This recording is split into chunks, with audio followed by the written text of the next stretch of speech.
Good morning, friends. Welcome. Welcome. It's a nice, chilly, wintry day, November. And I guess I'm feeling like this is November, only one more month, December. Same with the Gita. We have No, chapter 17 that we're starting, and next one is 18, end of the Gita. that's right. So November and 17 seems, in my mind, to strike some kind of a similarity. I like it. How are you? Very good, very good. You got to get outside because it's beautiful out right now. Is that It's right? a little Okay. chilly right now, but it's going to get in the mid 60s today, which for November in New England is pretty damn good. That's wonderful. Wonderful. Yep. So, friends, the Gita has 18 chapters. We are now today embarking on the study of chapter 17. And then there's just one more chapter. And I was just saying to Lou before we started that what I have thought of and planned for the what we're going to do after we finish the study of the Gita is going to be absolutely fascinating, I think, to you, many of you. But let's, with all respect, finish the Gita first. So, chapter 17, it has 28 verses. You will find it to be a very practical chapter. Throughout till the end of the 16th chapter, Krishna has given us a lot of theory, and now he's going to tell you in this chapter some techniques if you want to better your life and perhaps get to self realization and stop this continuous cycle of rebirths and death and rebirth and death. So, in this chapter, in chapter 17, he starts off talking about what in Sanskrit or many of the Indian languages is known as Shraddha. Shraddha. Shraddha. Shraddha has no English word that's equivalent to it, but it's loosely translated, if you look in the dictionary, to mean faith. It's not exactly faith, and we'll talk about that when we talk about maybe verse 2 to see exactly what Shraddha is. But the first 7 verses of chapter 17 are all about Shraddha. You'll find it fascinating. Then the second topic, third topic, fourth topic, and fifth topic, 4 techniques on different things that Krishna advises us how we can, by controlling those, get to be closer to self realization. So the first one he talks about is called ahara. Ahara means intake. Ahar in most Indian languages is considered to be food. So you may say to somebody, have you had your ahar? Have you had your intake? Which means, have you had your lunch? Have you had your dinner? Have you had your breakfast? But people must misunderstand that. They say, oh yeah, even Krishna says in the Gita that if you take a very particular kind of food, ahar intake, that you become sattvic. Sattvic food makes a sattvic person. No. Mm. Ahar here, you will see, he means all kinds of intake. Intake from the nose, intake from the eyes, intake from the ears, intake from the skin, intake from the tongue, also food. But we take colloquially considered ahar food. He's saying that if you control your intake, you can already make yourself purer enough for self-realization. And that's a fascinating 2 or 3 chapters, 2 or 3 verses, 8 to 10. The next one is called yagna, which means sacrifice. Sacrifice not of an animal, but sacrifice of your own ego, your own self, your I, when you're doing community service or service to other people. Yagna, he goes from verse 11 to verse 13, and he says, if you do yagna properly, sacrifice in your service and work for others, you can get closer to self-realization. Next one is tapa. Tapa means austerity, and it goes from verse 14 to verse 19. Spends a lot of verses talking about how to become austere in order to reach closer to God. And the last one is dana. Dana could mean gift. It could mean donation. Actually, the word donation comes from the Sanskrit donation, charity. That is from verse 20 to 22, how to do the proper kind of charity. And the last one Krishna talks about is Om Tat Sat Asat, 23 to 28, 5 verses. Om means supreme, Tat means that, Sat means reality, and Asat means unreality. So he talks about that. So those are the 28 verses. Now, he starts off, before I go to verse 1, let me talk about the introduction. So we all know through common sense what is right and what is wrong. So here, if you're writing notes, you should see that I'm going to talk about two or three different things here that are very important in us understanding this.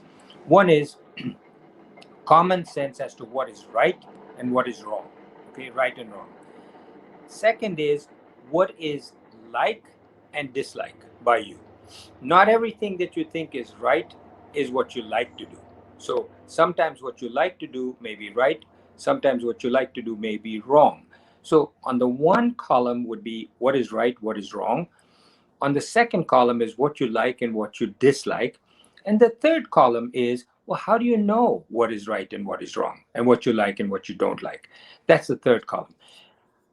How do you know what is right and what is wrong is divided into two further columns, right? What is Brahman's law? What is God's law, nature's law, and what is man-made law in terms of right and wrong? So there's four columns. So the common sense, your common sense, my common sense, in essence tells us what is right and wrong. How do you know that? For example, a thief who is stealing, he knows that stealing is wrong. How does he know that? He doesn't want anything stolen from him. He says, if something is stolen from me, I will feel bad, right? So he knows through empathy that if somebody steals something from me, how will I feel? Therefore, I can empathize and see. Even the person with the least IQ knows that what he feels, pain, the other person would feel pain too. Somebody steals from me, I don't like it. I steal from somebody else, it's not right. He knows how he feels if something is stolen from him. He knows how the other person feels if his stuff is stolen from him. Therefore, when he steals, he uses stealth, right? He uses a lot of care to say, I don't want to get caught. Why? Because he knows that it is wrong and he doesn't want to get caught and therefore punished, right? So he knows the rules, but yet he does it. He still does it, even though he knows it's not right. He does not know that even if he gets away with it. So he thinks, okay, I don't want to get caught. I'll be punished. I'll be put in jail. So he says, if I get away with it, I'm fine, right? Those are the man-made laws. Man-made law says you do not steal. If you do, you will go to jail or you'll be punished. What he doesn't know is nature's law, Brahman's law, karma, that if he steals and he gets away with it, he still has to pay the price. That is what he doesn't know. What is right and wrong in terms of man's laws? He says, okay, I can do it and still get away. I'm speeding at 70 miles an hour, 80 miles an hour down the highway. There's no policeman nearby I can see, and I have a radar detector and I won't get caught. And he gets away with it, and he's thrilled that he took his car at such a fast speed. On the other hand, when you do something that is against right and wrong of nature, God, Brahman, you will pay the price. That's the part that ancient India knew very carefully. So people would not steal or do anything wrong because it was so ingrained in them in terms of karma. In fact, when the British first came to India, they said, we have searched India from the top of the in North Pole, from the top to the bottom, from the west to the east, and we have not found a single person who is willing to sacrifice his future karmic uh, uh, punishments in order to do something wrong or something like that. Yeah. It's available on the internet if you want to look at it. So this person doesn't want to get caught. He knows it's wrong, man-made, but only when you get this knowledge that you're getting now, you learn about karma and different kinds of results of these things. So this knowledge is very important. Now, Brahman's knowledge, Brahman's laws, sorry, are also known as the nature's laws or laws of dharma. A baby monkey is clinging to its mother before it's ever fallen, and the monkey jumps from one branch to another of a very high tree. What does the baby monkey do? It clings to its mother's neck, as if Somebody has already taught it that if you let go, you will fall down and you will die. Yeah. Nobody's told the monkey that, but the monkey clings to the mother's neck as she's flying from one branch to the another because she doesn't want to fall. Baby monkey doesn't want to fall. How does the monkey know that? There is instinctively a certain knowledge that there's gravity, instinctively. So all of us have an instinctive knowledge of what is Brahman's laws, what should be done, what shouldn't be done. Keep that in mind. So that is in that one of the last three columns. And then there's man-made laws. Man-made law says in the United States, you drive on the right of the road. In India, you drive on the left side of the road. And you have to do that. Otherwise, you're going to get a ticket. You have to pay income tax. You don't injure somebody, don't hit somebody. These are all man-made laws. You can deviate from them. You can get the best accountant in the world and help you say, I don't pay any taxes. So you don't pay taxes, you get away with it. You can sweet talk a policeman and say, sorry, I had an emergency, I had to drive fast, and get away with not being punished. But nature's law, Brahman's law, the laws of karma, dharma, you cannot sweet talk your way out of it. You cannot hire accountants or lawyers to get you past that. Now we come to the faculty of choice. Each one of us has a choice to make. And the law of karma acts along with what choice you make. So these law of karma and the law of choice go hand in hand. You must understand this well. I can steal, or I need not steal. I can hurt somebody, or I need not hurt. I can lie. I can tell the truth. I can give. I need not give. All of these are choices that I have to make.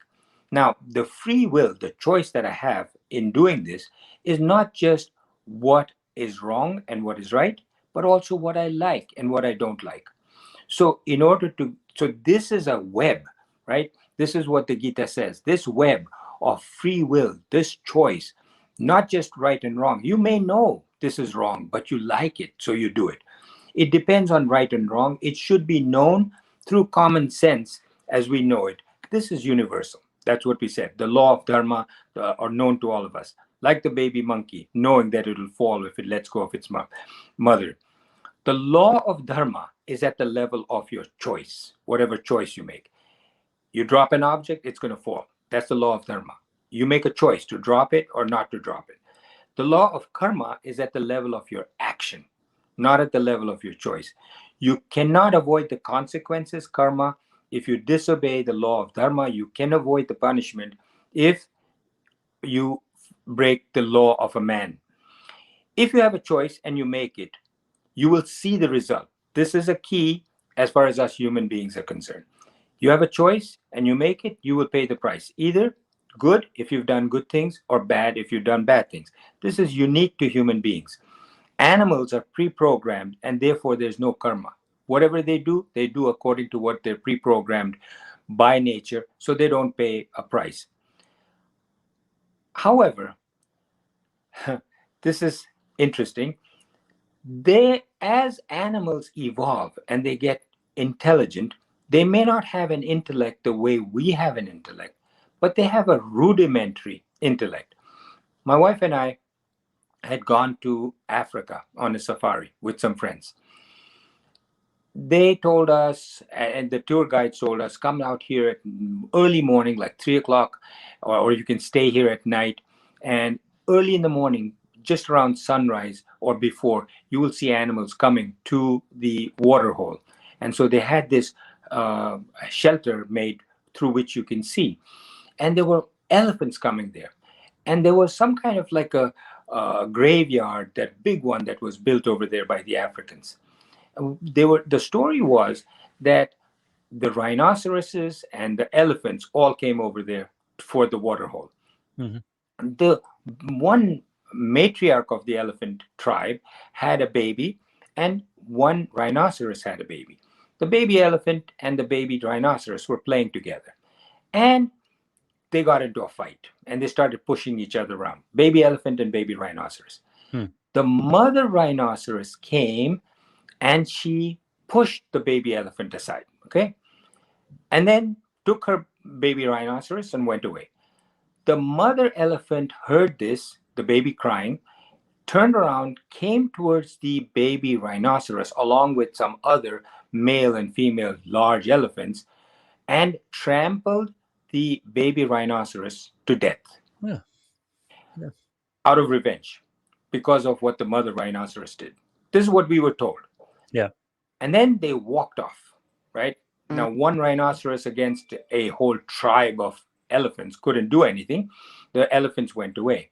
But they felt, here's the key, they felt so guilty about having killed that baby rhinoceros that they kept coming back every day for a long time with all kinds of gifts, and would pile leaves on the dead body of the rhinoceros, put fruits over there, vegetables. I don't know what all they were put, but the Africans noticed that there was a lot of what is called recompense, guilt that they were feeling to say we want to make up for this bad thing that we did.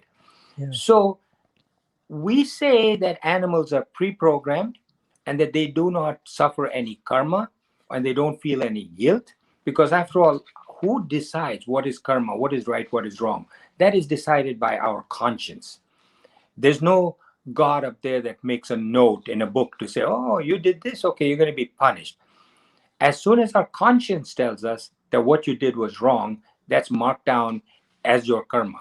So even if you have a thought that is bad, it's marked down as your karma, believe it or not. You have a thought that you want to do something, you've already done it just by that thought.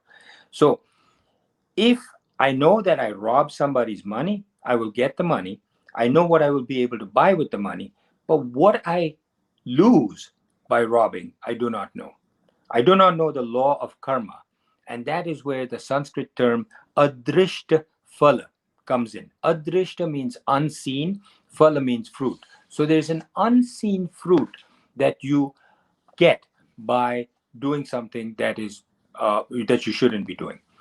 So the right and wrong we learn from our intellect, from our present life. We also learn it from our previous life. The likes and dislikes.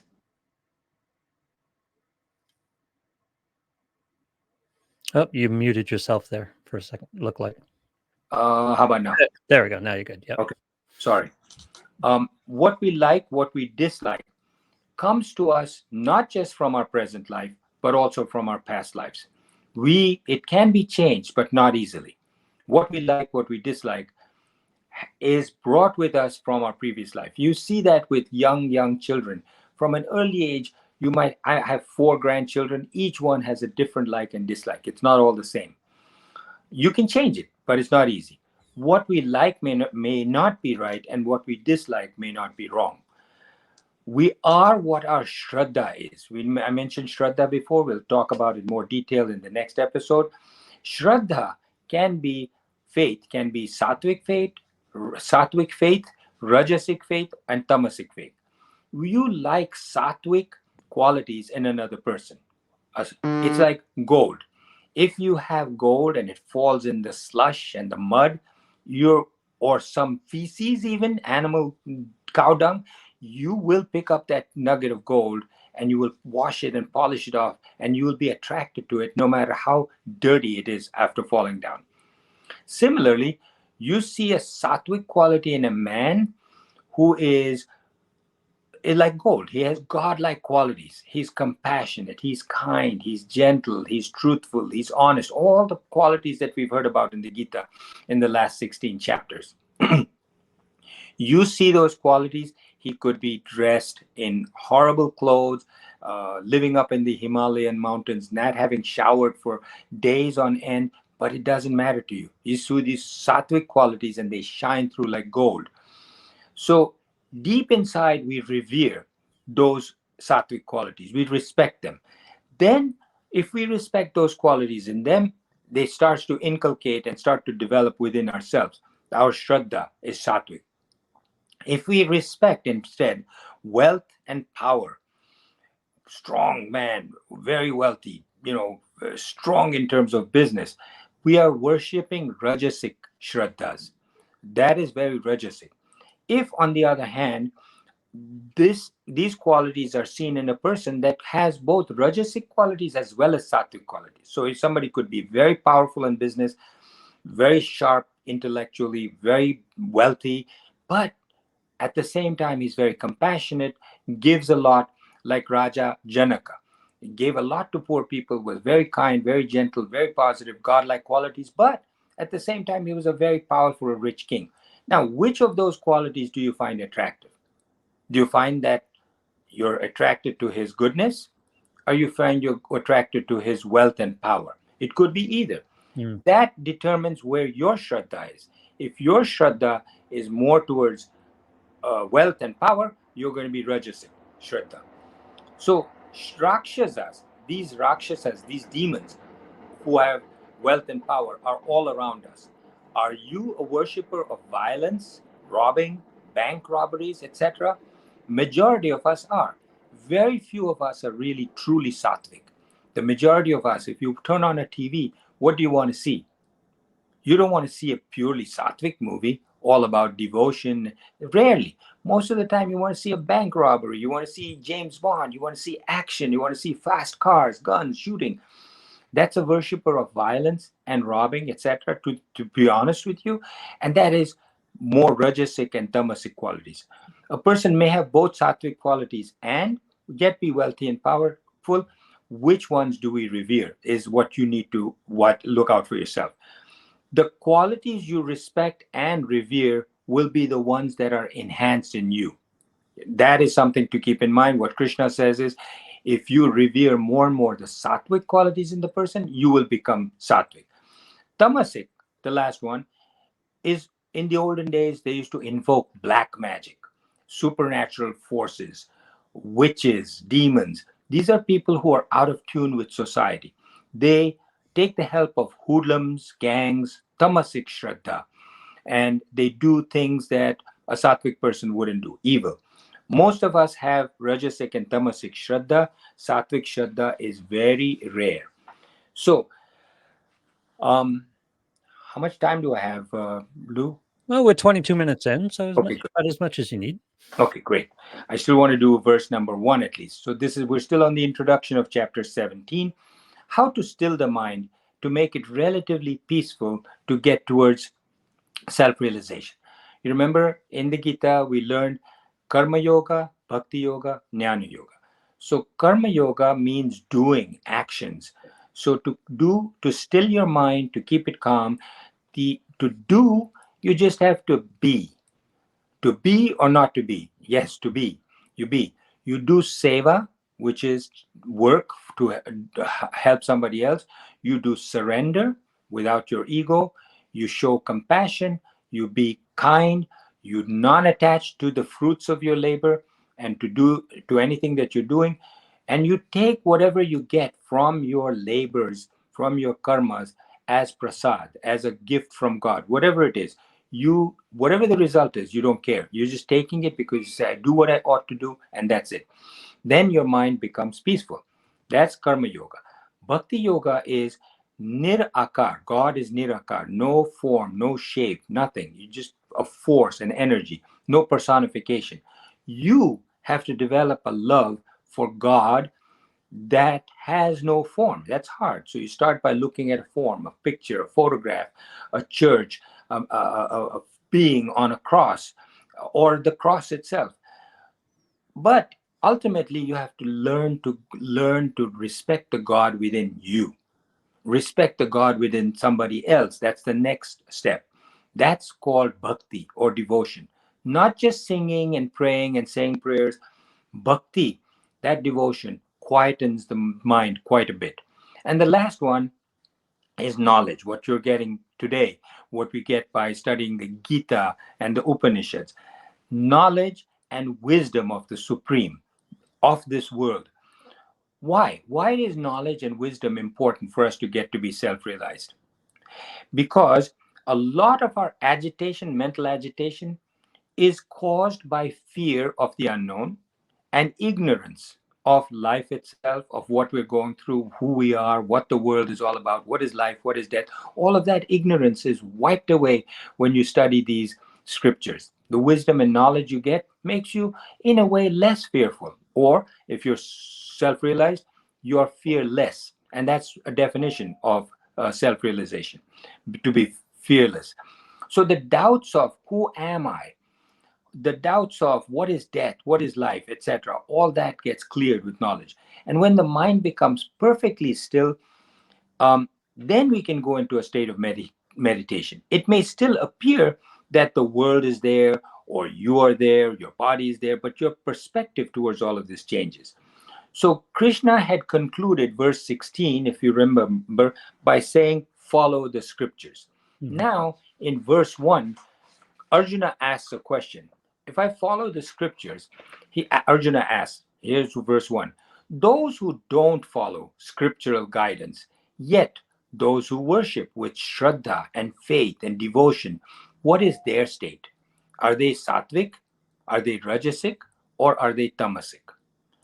Because Krishna had said, those that follow, those who disregard the scriptures, remember in chapter 16 towards the end he said, those who follow their desires and disregard the scriptures do not get peace of mind, they're Right. agitated, etc. So what he's saying is, not that I follow my desires, but what if I do devotion to God, and yet I don't do it according to the scriptures because I don't know the scriptures, or I disregard them?